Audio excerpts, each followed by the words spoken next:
Chris and Rex from Nordic Labs. And you guys were talking about something really interesting. I think, the line "now more than ever" is slightly overused in our time, but we really are living in a time of extreme duress and stress and turmoil. And I think, 90% of doctors agree that almost all sickness comes from stress. And what you're talking about is resilience. How does that relate to your genes, and what do you think people need to know about that? Well, you're absolutely right. But the miracle of 21st century medicine has been the advent of understanding genetics and how they play an inter role in the way we perform on a daily basis. And the more we learn about those genes and our own personal gene expressions, the more likely it is that we will navigate the challenges of those life stresses, which all of us have every single day. It's not something that, one person's more stressed than the other. It's a way that their bodies manipulate or utilize that stress environment that allows them to perform better or perform worse. And Dr. Rex, who is my good friend and colleague from Manila, in the Philippines, has a wealth of experience in this area of genetics and longevity and biochemistry and how it all fits together, having worked with thousands and thousands of patients over the last 20 years. And he just gave an excellent talk around a few SNPs, a few genes that play into our way of handling resilience. And so I think maybe if Rex says a few words and just talks through how those genes actually do impact us and how understanding them allows us to perform better, I think the listeners might find that quite interesting. Thank you, Chris. Yeah, because resilience has been a big word in the past decade, because people would need something that would help them to the next level, to be able to reinvent themselves, to be able to rise up from adversity. It's the bouncing back from problems. And it's interesting because just like a metal, when you slam it or you hit hard, it would sometimes break or have a dent. But resilience is not like that. The more you hit, the more this object becomes stronger. So resilience for me is being able to cope with what is before you and being able to come out as a better person. It will not change your DNA. Like, I'm a changed person now. I'm a different person. I've been transformed by my experiences, but I still have the same DNA. But I know that I was able to get into what needs to be done, what supplements, what activities, how long do I should meditate or exercise to improve my own genetic expression. Can you break that down a little bit for people? Because I think in the biohacker community, we know what you're talking about. What about the masses? How does genetics help you to understand how to have better resilience? Okay, there's one beautiful gene called BDNF. It is a gene that actually codes for brain-derived neurotrophic factor, which is very important for neuroplasticity. It helps the brain develop new connections, new neurons. And when people are stressed, traumatized, or probably they're having severe issues regarding their health, the brain goes into a different wiring or a different way that it builds the body, could be negatively or positively. But BDNF is actually improved threefold by exercising, by moving, like for at least 20, 30 minutes in a day. And when you're stressed, the BDNF expression is actually suppressed. Now, they found out also that BDNF is not improved when you're meditating. So there are intricacies, there are specific activities that one could actually get hold of or get hold on to be able to improve their own genetics. So at Nordic Labs, are you giving like a total solution for that? Like you're measuring the genetics and then... Yeah, what we've done over the last 10 years is really, we have to be very careful in the whole genetic sphere because it's easy to do, relatively easy in a laboratory sense, to do a full genome these days. We can find out your genetic makeup. But is it useful? And the answer is yes to researchers, no to you, because we won't understand what it means.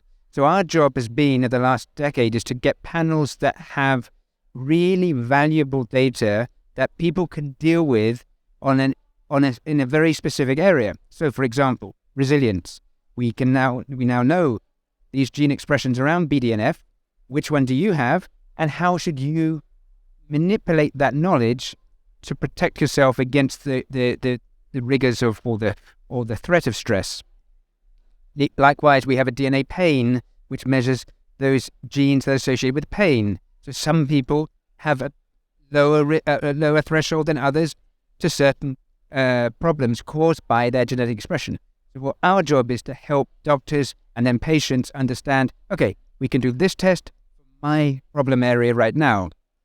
The future is different. The future is a decade away and maybe longer, but we will be using full genome information, and there will be multi-layered machine learning understanding, which the key bit to doing is getting longitudinal data.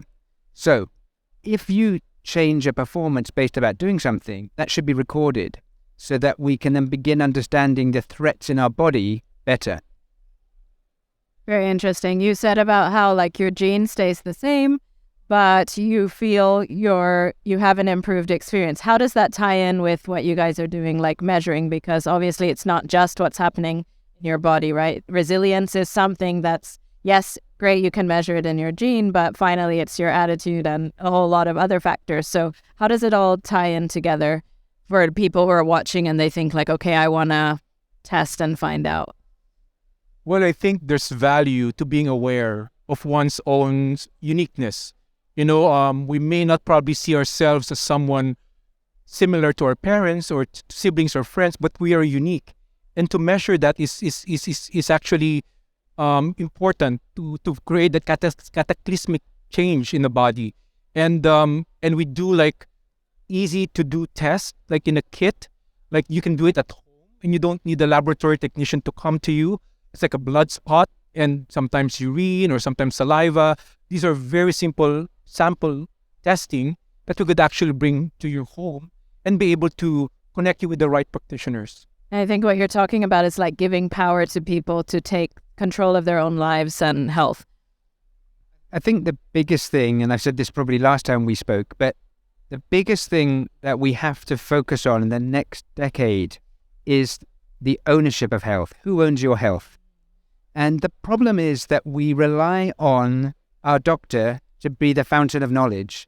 And yet the real fountain of knowledge about ourselves is only us. Yeah, it's you. Right? Yes, we know absolutely. it. So if there's no point the doctor saying, oh, you don't have a headache, then you've got a headache, right? Yeah. So, but we have, as individuals, as part of society, responsibility to know more about ourselves so that we mitigate disease risk. We can do it. There really, really is the data. And I'll make a comment about being in Amsterdam. This is a very different vibe that I've seen in other places for this biohacking community, suggesting that we've moved into another sphere, grown up perhaps, that the questions that we're getting on our stand are really very intellectually challenging. People want to know, how can I be a better performer? How can I do things better? So we can do it. People have to engage with the science. It isn't just about hope. It is about understanding how we perform and then work on our weaknesses or our strengths to ultimately avoid disease in the future. And speaking to that, I heard, the NHS budget, I don't remember the exact number, but something like 100 billion. Out of that, 80 billion is spent on 5 diseases: heart disease, diabetes, Alzheimer's, something, and related to those. So 80% of your national healthcare budget is being spent on 33% of the population. Meanwhile, the rest are, depressed, whatever their issues are. So you're right, testing 100%. And that's I'm asked quite often, what do I think about the NHS? And I'll be very clear. I think the NHS is awesome.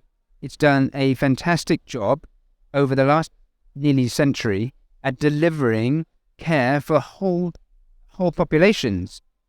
It was never set up to deal with chronic disease. Chronic disease is a late 20th century phenomena that we've created, that we attribute to our lifestyle, and that we all can do something about. And that, I think, is the biohacker mentality. What can I do to not be part of that cohort that ends up in hospital for chronic disease? So if we all did our bit, and this is a bit radical, if we all did our bit, the NHS would not need that budget. Absolutely. Yeah. So NordicLabs.com. Yes, yeah. Just Google them and you'll find them. Thank you, guys. Thank you very much.